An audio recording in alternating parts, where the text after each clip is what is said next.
Good morning and welcome to Wake Up to Broker Up with Mark, episode number 28 for 2024. Well, are you using the new forms? Have you been to a forms class? Are you about as confused as you've ever been? Well, we're working through it and we're getting ready to come at you with the game plan. And that will be best practices for the entire company on how to use the new forms and how to talk about the new forms. We're going to start that off with a Zoom webinar.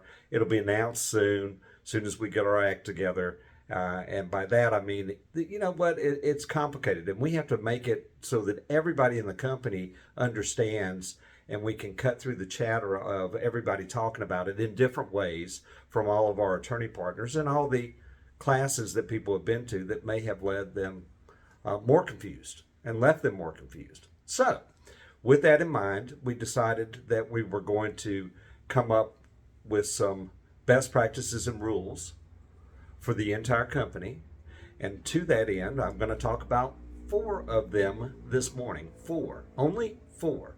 But the fact that we came up with 4 absolutes at this particular point in time is significant. So, number 1, there's no need to replace existing listing agreements or buyer brokerage agreements. So in other words, you don't have to go right out now and print out a new listing agreement or buyer brokerage agreement and then get it signed by the people that you're already working with. The only time that you would need a new one, either listing agreement or buyer brokerage agreement, is if it's going to expire or you need to extend it, and that would extend it past August 17th. So again, no new buyer brokerage agreement or listing agreement at this particular point in time. Don't go replacing the ones you already have in place.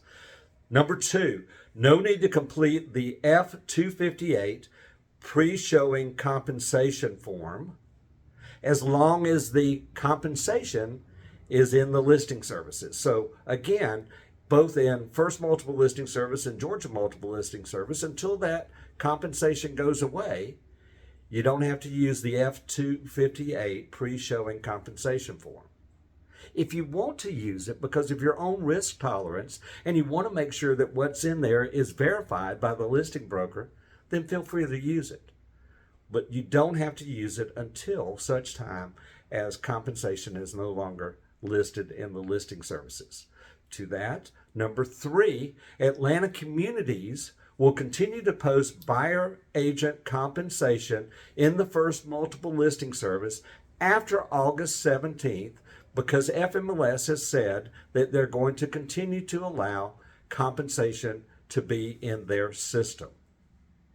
Now that one was complicated. FMLS is going to continue to allow compensation to be in First Multiple Listing Service after August 17th, and to that, we will continue to post compensation as long as that field is available to us, or until such time as Seth Weissman and Georgia Association of Realtors says, as a policy for all brokerages, it cannot be done. We're going to take the lead. We're going to say we can do it until they tell us specifically you can't do it. And number 4, you can sign the Brokerage Compensation Exhibit Agreement. I said that wrong. Number 4, you can sign the Brokerage Compensation Agreement Exhibit on behalf of the brokerage. You'll even see now that it says licensee or something in addition to that, but you can sign those forms yourself. You don't need the brokerage to sign it. Now, I know that was a lot in a short period of time. We're almost up to 4.5 minutes or 5 minutes. Just relax. We're all going to get through this. If you have questions, reach out to your broker. We are working hard to make this easy. That sounds like a contradiction. We're working hard to make something easy, but we are. And we will. And we'll all get through it together. Enjoy your day. Enjoy your weekend. Thanks for watching. Talk to you soon. Bye-bye.